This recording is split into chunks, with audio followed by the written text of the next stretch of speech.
नमस्कार दोस्तों, स्वागत है आपका हमारे द्वारा चलाए गए सीरीज के नेक्स्ट लेक्चर में। आज का हमारा लेक्चर हिंदी व्याकरण से संबंधित रहने वाला है। तो इस सीरीज में हम आपका complete Hindi grammar through MCQ question answer करने की कोशिश करेंगे।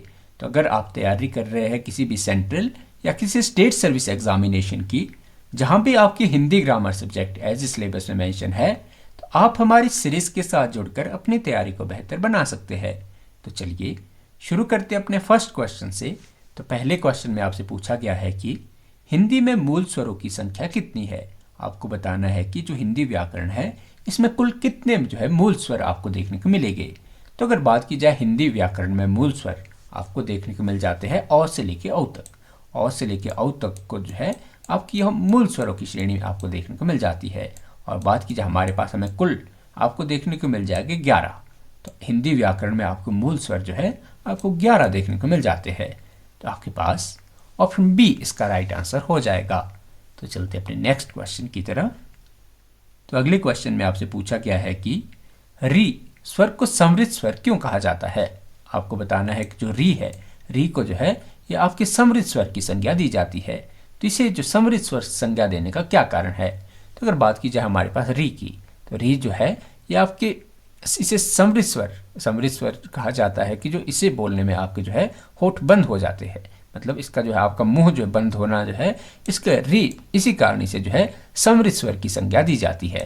तो आपके पास ऑप्शन बी इसका राइट आंसर हो जाएगा। तो चलते अपने नेक्स्ट क्वेश्चन की तरफ।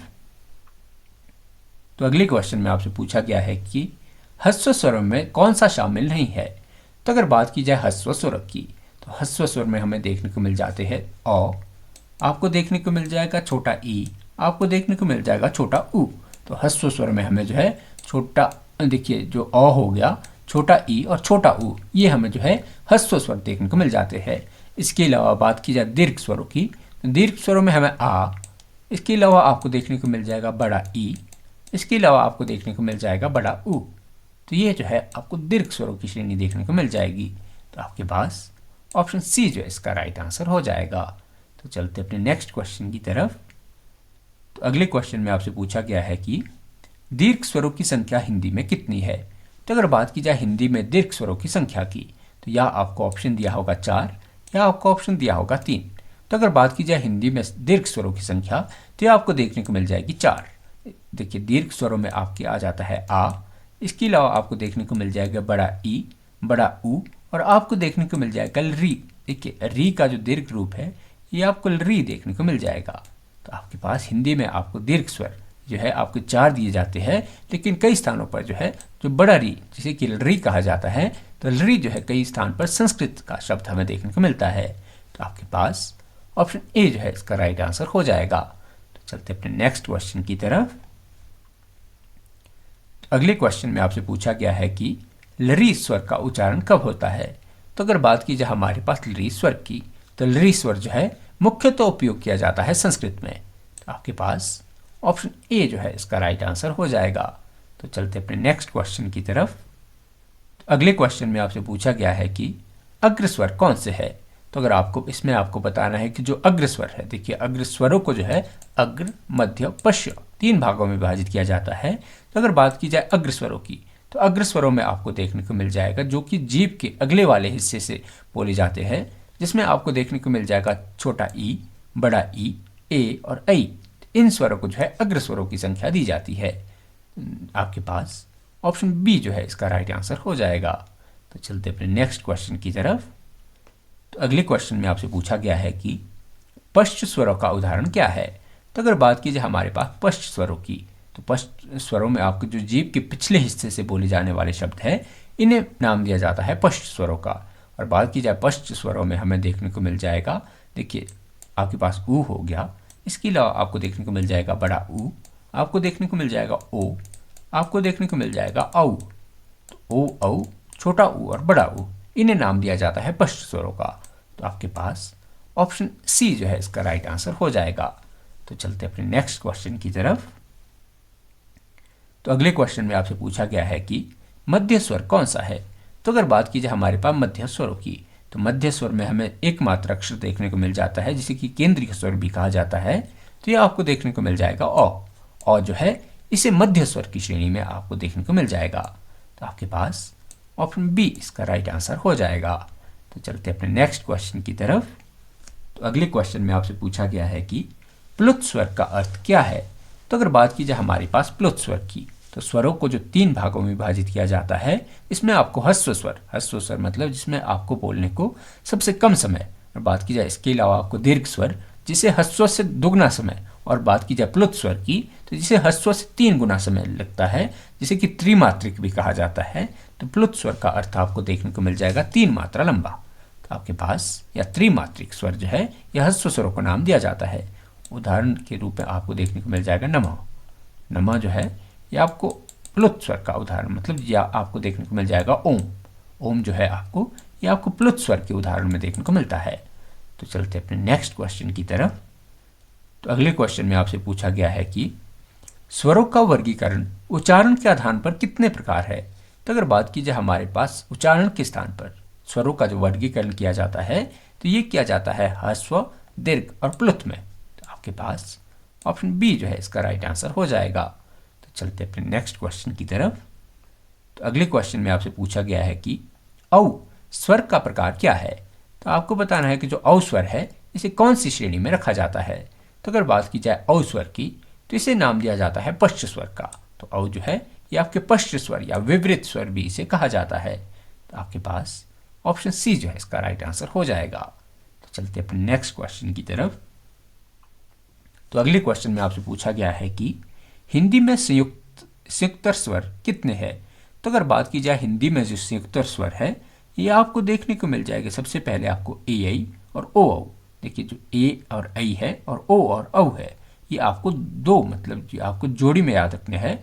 आपको जो 2 जोड़े आपको देखने को मिल जाएंगे, 2 जोड़ों में आपको 4 अक्षर, 2 जोड़ों में आपको जो 4 अक्षर है। देखिए आपको जो संयुक्त स्वर आपसे पूछे गए हैं, तो आपको ए आई और ओ औ ये आपको 2 जो है संयुक्त स्वरों की श्रेणी आपको देखने को मिल जाएगी। तो आपके पास ऑप्शन ए जो है इसका राइट आंसर हो जाएगा। तो चलते अपने नेक्स्ट क्वेश्चन की तरफ। तो अगले क्वेश्चन में आपसे पूछा गया है कि अयोगवाह स्वर कौन से है। तो अगर बात की जाए हमारे पास अयोगवाह स्वरों की, तो अयोगवाह स्वरों में जो नाम दिए जाते हैं ये आपको देखने को मिल जाएंगे औ, छोटी ई, छोटा ऊ और री। इन्हें जो है अयोगवाह स्वर कहा जाता है। तो आपके पास ऑप्शन बी जो है इसका राइट आंसर हो जाएगा। तो चलते अपने नेक्स्ट क्वेश्चन की तरफ।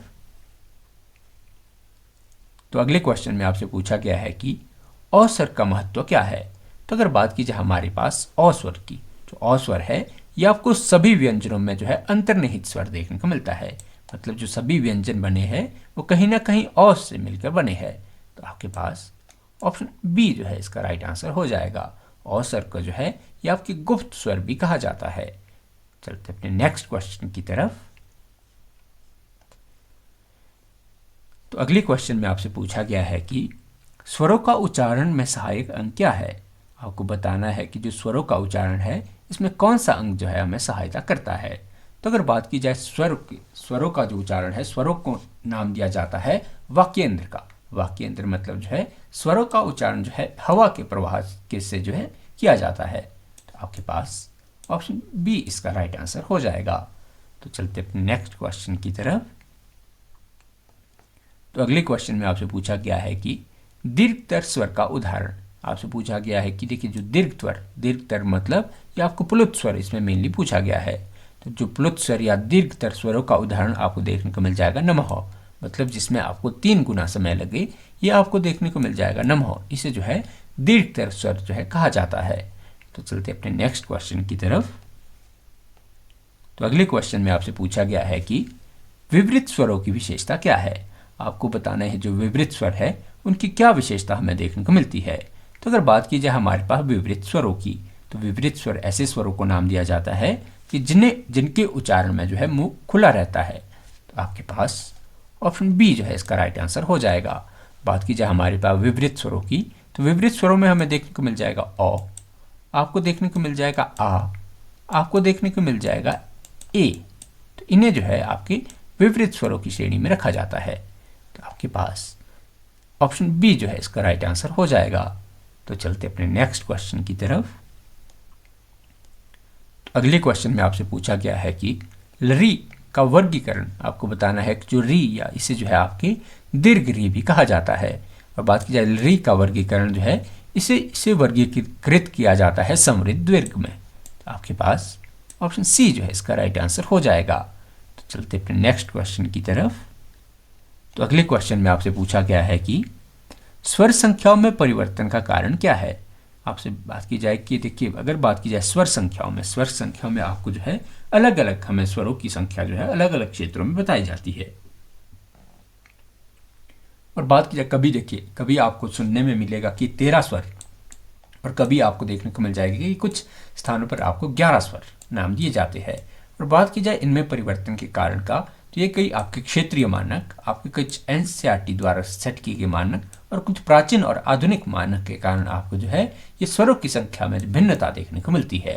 तो आपके पास ऑप्शन डी इसका राइट आंसर हो जाएगा। तो चलते अपने नेक्स्ट क्वेश्चन की तरफ। तो अगले क्वेश्चन में आपसे पूछा गया है कि स्वरों का वर्णमाला क्रम आधार क्या है। तो अगर बात की जाए हमारे पास स्वरों का जो वर्णमाला क्रम आधार है इसे नाम दिया जाता है जीव। देखिए, जो स्वरों का जो वर्णमाला क्रम आधार रखा गया है ये जीव की स्थिति के अनुसार रखा गया है। बात की जाए जीव की स्थिति में आपको देखने को मिल जाएगा जो स्वरों का जो वर्णमाला क्रम आधार है इसे नाम दिया जाता है, देखिए, अग्र स्वर आपको देखने को मिल जाएगी, आपको देखने को मिल जाएगा मध्य स्वर और पश्च स्वर। तो ये जो आपके आधार बनाया गया है ये जीव की स्थिति को आधार जो है बनाया गया है। तो आपके पास ऑप्शन सी जो है इसका राइट आंसर हो जाएगा। तो चलते अपने नेक्स्ट क्वेश्चन की तरफ। तो अगले क्वेश्चन में आपसे पूछा गया है कि हिंदी में मूल व्यंजनों की संख्या कितनी है। आपको बताना है कि जो हिंदी वर्णमाला है इसमें कितने मूल व्यंजन हमें देखने को मिलते हैं। तो अगर बात की जाए हमारे पास मूल व्यंजनों की, तो मूल व्यंजनों में आपको देखने को मिल जाएगी आपके 33 व्यंजन। तो 33 व्यंजन आपके लिखिए क से लेके ह तक, क से लेके ह तक जो है इन्हें मूल व्यंजन श्रेणी में माना जाता है। तो आपके पास ऑप्शन ए इसका राइट आंसर हो जाएगा। तो चलते अपने नेक्स्ट क्वेश्चन की तरफ। तो अगले क्वेश्चन में आपसे पूछा गया है कि संयुक्त व्यंजनों का उदाहरण क्या है। आपको बताना है कि कौन से जो है संयुक्त व्यंजन की श्रेणी में हमें देखने को मिलते हैं। और बात की जाए हिंदी वर्णमाला में जो संयुक्त व्यंजन है ये आपको देखने को मिल जाएगा क्ष, त्र, ज्ञ और श्र। तो इन्हें जो है हिंदी वर्णमाला में संयुक्त अक्षर की श्रेणी में जो है इन्हें रखा जाता है। तो आपके पास ऑप्शन ए इसका राइट आंसर हो जाएगा। तो चलते अपने नेक्स्ट क्वेश्चन की तरफ। तो अगले क्वेश्चन में आपसे पूछा गया है कि अर्ध स्वर कौन से है। आपको बताना है कि जो अर्ध स्वर है ये आपको कौन से उदाहरण जो है अर्ध स्वर के दिए गए हैं। तो अगर बात की जाए अर्ध स्वर की, तो अर्ध स्वर की श्रेणी में हमें देखने को मिल जाता है य, र, ल और व। तो अर्ध स्वर की श्रेणी में आपको य, र, ल, व जो है देखने को मिलते हैं। तो आपके पास ऑप्शन ए जो है इसका राइट आंसर हो जाएगा। तो चलते अपने नेक्स्ट क्वेश्चन की तरफ। तो अगले क्वेश्चन में आपसे पूछा गया है कि ऊष्म व्यंजन कितने हैं। तो अगर बात की जाए हमारे पास ऊष्म व्यंजनों की, ऊष्म व्यंजनों के उदाहरण आपको देखने को मिल जाएगी श, श, स और ह। तो यहाँ में जो है 4 ऊष्म व्यंजन देखने को मिलते हैं। तो आपके पास ऑप्शन ए जो है इसका राइट आंसर हो जाएगा। ऊष्म व्यंजनों में आपको याद रखना है कि श, ये आपको याद रखना है पेट कटा वाला श, श, स और ह। ये आपको 4 जो है ऊष्म व्यंजनों की श्रेणी में देखने को मिलते हैं। तो चलते अपने नेक्स्ट क्वेश्चन की तरफ। तो अगले क्वेश्चन में आपसे पूछा गया है कि अनुनासिक व्यंजन कौन से है। तो अगर बात की जाए अनुनासिक व्यंजन की, मतलब जिनका उच्चारण जो है आप नासिका की सहायता से करते हैं, तो ये आपको देखने को मिल जाएगी 5 अनुनासिक व्यंजनों में आपको य, ण, न और म, ये 5 व्यंजन जो है आपको इन्हें अनुनासिक व्यंजनों की श्रेणी में रखा जाता है। तो आपके पास ऑप्शन ए जो है इसका राइट आंसर हो जाएगा। तो चलते अपने नेक्स्ट क्वेश्चन की तरफ। तो अगले क्वेश्चन में आपसे पूछा गया है कि घोष व्यंजन क्या दर्शाते हैं। तो आपसे पूछा गया है जो घोष व्यंजन आपको देखने को मिलते हैं ये किस चीज़ को आपको दर्शाते हैं। तो अगर बात की जाए हमारे पास घोष व्यंजनों की, तो घोष व्यंजन ऐसे व्यंजनों को नाम दिया जाता है जिसमें आपके जिन्हें उच्चारण करते समय आपके स्वर तंत्र में जो है कंपन उत्पन्न होती है, उन्हें नाम दिया जाता है घोष व्यंजन का। तो आपके पास ऑप्शन बी जो है इसका राइट आंसर हो जाएगा। बात की जाए घोष व्यंजनों के उदाहरण की, तो आपको गौ देखने को मिल जाता है। इसके अलावा आपको गौ हो गया, आपको जौ हो गया, क हो गया, जौ हो गया, ड हो गया। ये सभी व्यंजन जो है ये घोष व्यंजनों की श्रेणी में आपको देखने को मिलते हैं। मतलब जिन व्यंजनों के उच्चारण करते समय स्वर यंत्र का कंपन हो उन्हें नाम दिया जाता है घोष व्यंजन का। तो आपके पास ऑप्शन बी इसका राइट आंसर हो जाएगा। तो चलते अपने नेक्स्ट क्वेश्चन की तरफ। तो अगले क्वेश्चन में आपसे पूछा गया है कि अघोष व्यंजन कितने हैं। तो अगर बात की जाए हमारे पास अघोष व्यंजनों की संख्या की, तो यह आपको देखने को मिल जाते हैं 8। हिंदी वर्णमाला में आपको 8 अघोष व्यंजन देखने को मिलते हैं। तो आपके पास ऑप्शन ए इसका राइट आंसर हो जाएगा। तो चलते अपने नेक्स्ट क्वेश्चन की तरफ। तो अगले क्वेश्चन में आपसे पूछा गया है कि महाप्राण व्यंजन का लक्षण क्या है। तो अगर बात की जाए महाप्राण व्यंजन की, महाप्राण व्यंजन ऐसे हमें जो व्यंजन देखने को मिलते हैं जिनका उच्चारण जो है श्वास के साथ किया जाता है, मतलब जिनका उच्चारण जो है भारी श्वास के साथ किया जाता है, उन्हें नाम दिया जाता है महाप्राण व्यंजन का। तो आपके पास ऑप्शन ए जो है इसका राइट आंसर हो जाएगा। इसके अलावा आपको याद रखना है जो हर वर्ग का आपको दूसरा और चौथा शब्द जो है यह मेनली आपको देखने को मिलेगा महाप्राण व्यंजन की श्रेणी में। तो आपके पास ऑप्शन ए जो है इसका राइट आंसर हो जाएगा। दूसरा और चौथा की बात की जाए, मान लीजिए यहाँ पे आपको खौ, ये कवर का खौ और आपको घौ दूसरा और चौथा, इसके अलावा आपको छौ, इसके अलावा आपको झौ, ये मतलब दूसरा और चौथा आपको जो वर्ण हर व्यंजन का आपको दूसरा या हर वर्ग का आपको जो वर्ग बनाए गए हैं, जैसे आपको कुवर्ग हो गया, चवर्ग हो गया, पवर्ग हो गया, टवर्ग हो गया, तवर्ग हो गया, तो हर जो आपके वर्ग है इसका दूसरा और शब्द इन्हें मेनली नाम दिया जाता है महाप्राण व्यंजन का। और इनकी विशेषता आपको देखने को मिलती है कि ये जो है श्वास के साथ इनका उच्चारण हमें देखने को मिलता है। तो चलते अपने नेक्स्ट क्वेश्चन की तरफ। तो अगले क्वेश्चन में आपसे पूछा गया है कि अल्प प्राण के उदाहरण क्या है। तो अगर बात की जाए हमारे पास अल्प प्राण व्यंजनों की या अल्प प्राण की, तो अल्प प्राण जो है ऐसे शब्दों को नाम दिया जाता है जिनके उच्चारण जो आपके कम श्वास वायु के साथ जिनका उच्चारण होता है, उन वर्णों को नाम दिया जाता है अल्प प्राण वर्ण का। तो अगर बात की जाए हमारे पास अल्प प्राण आपके पास उनके उदाहरण की, तो वह हमें देखने को मिल जाएगा कौ और गौ। देखिए पहला तीसरा शब्द जो है ये आपको अल्प प्राण श्रेणी में देखने को मिलता है। तो आपके पास ऑप्शन ए जो है इसका राइट आंसर हो जाएगा। तो चलते अपने नेक्स्ट क्वेश्चन की तरफ। तो अगले क्वेश्चन में आपसे पूछा गया है कि सनाद व्यंजन कौन से है। तो अगर बात की जाए हमारे पास सनाद व्यंजन की, तो सनाद व्यंजन में हमें देखने को मिल जाते हैं लौ और लौ। तो लौ और लौ जो है इन्हें नाम दिया जाता है सनाद व्यंजन का। तो आपके पास ऑप्शन ए जो है इसका राइट आंसर हो जाएगा। सनाद मतलब जिन्हें कि तरल ध्वनि कहा जाता है, तो तरल ध्वनि में आपको देखने को मिल जाते हैं लौ और लौ। तो चलते अपने नेक्स्ट क्वेश्चन की तरफ। तो अगले क्वेश्चन में आपसे पूछा गया है कि स्पर्श व्यंजन में कितने वर्ग है। तो अगर बात की जाए हमारे पास स्पर्श व्यंजनों के वर्ग की, तो स्पर्श व्यंजन में हमें जो है 5 वर्ग देखने को मिल जाते हैं।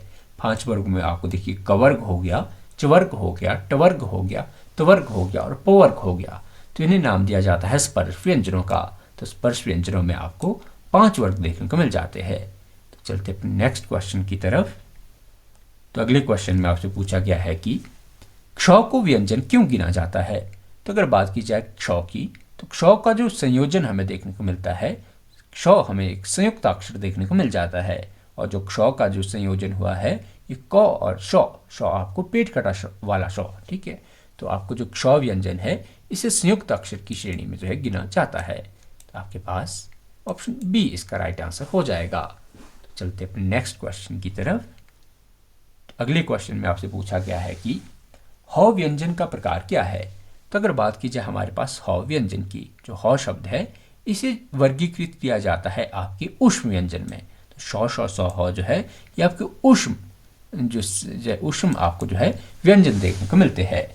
आपके पास ऑप्शन बी जो है इसका राइट आंसर हो जाएगा। तो चलते अपने नेक्स्ट क्वेश्चन की तरफ। तो अगले क्वेश्चन में आपसे पूछा गया है कि व्यंजनों का वर्णमाला में क्रम क्या है। तो अगर बात की जाए व्यंजनों को किस प्रकार से वर्णमाला में व्यवस्थित किया गया है, तो यह हमें देखने को मिल जाते हैं स्थान या प्रयत्न के आधार पर। तो व्यंजनों का जो वर्गीकरण किया जाता है यह आपके स्थान या प्रयत्न के आधार पर किया जाता है। तो आपके पास ऑप्शन ए जो है इसका राइट आंसर हो जाएगा। तो चलते अपने नेक्स्ट क्वेश्चन की तरफ। तो अगले क्वेश्चन में आपसे पूछा गया है कि जो यौ व्यंजन का स्थान क्या है। तो अगर बात की जाए हमारे पास यौ व्यंजन की, जो यौ व्यंजन है इसका स्थान आपको देखने को मिल जाएगा, ये आपको देखने को मिल जाएगी तालव्य ध्वनि। तो आपके पास ऑप्शन ए जो है इसका राइट आंसर हो जाएगा। तो चलते अपने नेक्स्ट क्वेश्चन की तरफ। तो अगले क्वेश्चन में आपसे पूछा गया है कि ओष्ठ्य व्यंजन कौन से है। तो अगर बात की जाए हमारे पास ओष्ठ्य व्यंजन की, तो ओष्ठ्य व्यंजन में आपको देखने को मिल जाएगा उपनामो ओष्ठो, मतलब उप जो है पवर्ग, पूरा का पूरा पवर्ग जो है आपको ओष्ठ्य व्यंजन की श्रेणी में आपको देखने को मिल जाता है। ये आपके जो है हम उच्चारण स्थान टॉपिक कर रहे हैं, तो इससे रिलेटेड आपके सभी क्वेश्चन मेनली आपके उच्चारण स्थान से संबंधित रहने वाले हैं। चलते हैं अपने नेक्स्ट क्वेश्चन की तरफ। तो अगले क्वेश्चन में आपसे पूछा गया है कि लॉ का उपयोग। अगर बात की जाए लॉ, ये शब्द आपने जो है बहुत कम पुरानी किताबों में देखा होगा। तो अगर बात की जाए इस लॉ शब्द का प्रयोग की, तो ये आपकी प्राचीन हिंदी का उपयोग आपको देखने को मिलता है। मतलब प्राचीन हिंदी में जो है इस लॉ शब्द का उपयोग किया जाता था। आधुनिक हिंदी में यह आपको दुर्लभ देखने को मिलता है, और संस्कृत में मेनली अभी भी प्रयोग किया जाता है। तो आपके पास ऑप्शन डी जो है इसका राइट आंसर हो जाएगा। तो चलते अपने नेक्स्ट क्वेश्चन की तरफ। तो अगले क्वेश्चन में आपसे पूछा गया है कि व्यंजन वर्गीकरण प्रयत्न आधारित कितने हैं। आपसे पूछा गया है जो व्यंजनों का वर्गीकरण किया गया है, ये प्रयत्न के स्थान पर कितने भाग में जो इसका वर्गीकरण किया जाता है। तो अगर बात की जाए व्यंजनों का वर्गीकरण की, तो व्यंजनों को जो है 5 तरह से वर्गीकृत कर सकते हैं। बात की जाए इसमें आपके ऊष्म, उसके बाद आपके स्नाद, ऊष्म, स्नाद, स्पर्श, अंतस्थ और अनुनासिक। तो इन 5 जो है वर्गों में जो है व्यंजनों का वर्गीकरण किया जाता है। तो चलते अपने नेक्स्ट क्वेश्चन की तरफ। तो अगले क्वेश्चन में आपसे पूछा गया है कि फौ जो है इसे महाप्राण श्रेणी में क्यों रखा गया है। तो अगर बात की जाए हमारे पास फौ शब्द की, जो फौ शब्द है इसका उच्चारण इसे जो है महाप्राण श्रेणी में रखा गया है, क्योंकि यह जो है आपकी श्वास सहित निकलने वाला हमें जो है व्यंजन देखने को मिल जाता है, और जो इसे महाप्राण है इसे ओष्ठ्य महाप्राण की संज्ञा दी जाती है। तो आपके पास ऑप्शन ए जो है इसका राइट आंसर हो जाएगा। तो चलते अपने नेक्स्ट क्वेश्चन की तरफ। तो अगले क्वेश्चन में आपसे पूछा गया है कि कुल व्यंजन ध्वनियाँ कितनी है। तो अगर बात की जाए हमारे पास कुल व्यंजन ध्वनियों की, तो कुल व्यंजन ध्वनियों में आपको देखने को मिल जाएगी 33। देखिए जो आपको मूल व्यंजन आपको 33 देखने को मिल जाते हैं। और बात की जाए हमारे पास संयुक्त व्यंजनों के साथ, तो संयुक्त व्यंजन हमें 4 संयुक्त व्यंजन देखने को मिल जाते हैं। तो आपके पास ऑप्शन बी जो है इसका राइट आंसर हो जाएगा। हमें जो है संयुक्त अक्षर के साथ जो है यहाँ आपको कुल व्यंजन ध्वनियाँ जो है 35 देखने को मिलती है। तो चलते अपने नेक्स्ट क्वेश्चन की तरफ। तो अगले क्वेश्चन में आपसे पूछा गया है कि हिंदी में मात्राओं की संख्या कितनी है। तो आपको बतानी है कि जो मात्राएं हिंदी में आपको कितनी देखने को मिलती है।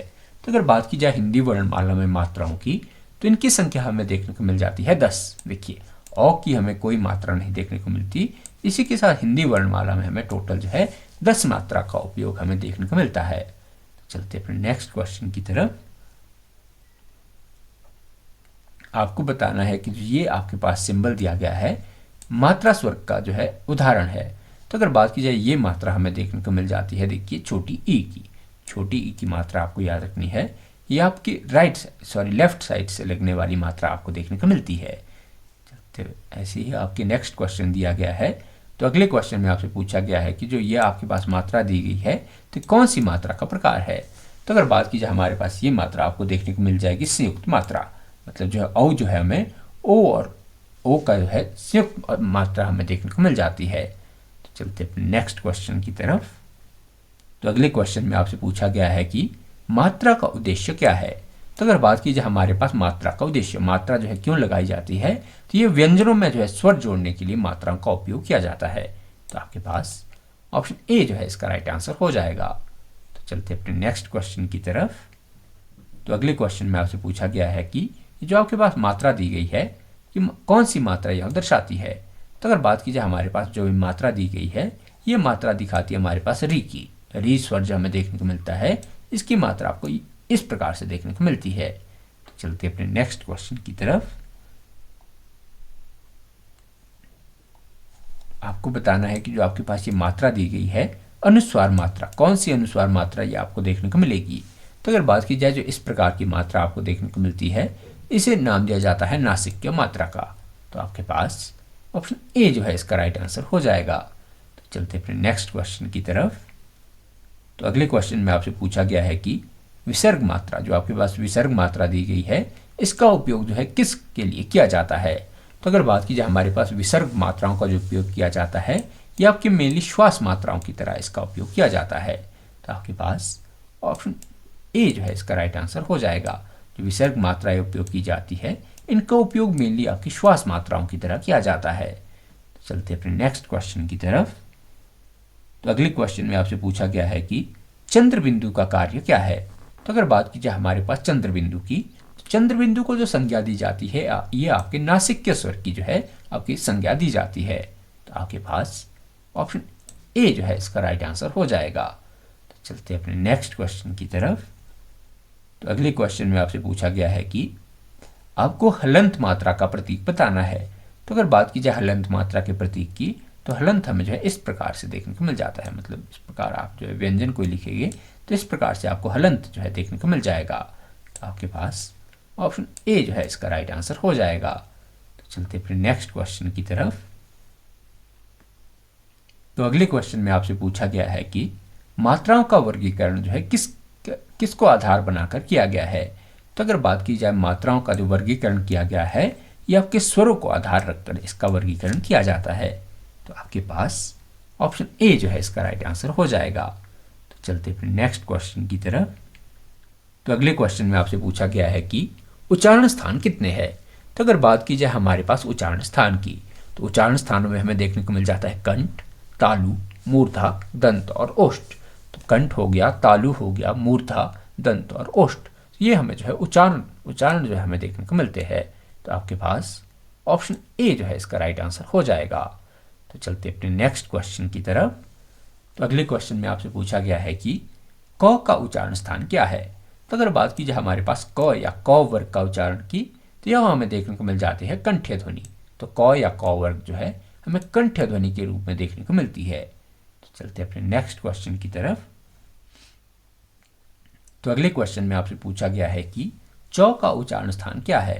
तो अगर बात की जाए हमारे पास चौ शब्द की या चौ वर्ग की, तो इसका उच्चारण हमें देखने को मिल जाती है हमें ये तालव्य ध्वनियाँ। तो चौ हो या चौ वर्ग हो, इसकी हमें तालव्य ध्वनियाँ ये देखने को मिल जाती है। चलते अपने नेक्स्ट क्वेश्चन की तरफ। तो अगले क्वेश्चन में आपसे पूछा गया है कि मूर्धन्य व्यंजन इसमें से आपको कौन से देखने को मिलेगी।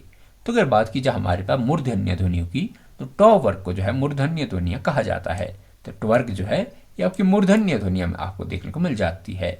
री टू रसाना मूर्धन्य जो आपको, या आपको टॉ वर्ग आपको मूर्धन्य ध्वनिया देखने को मिलती है। तो चलते अपने नेक्स्ट क्वेश्चन की तरफ।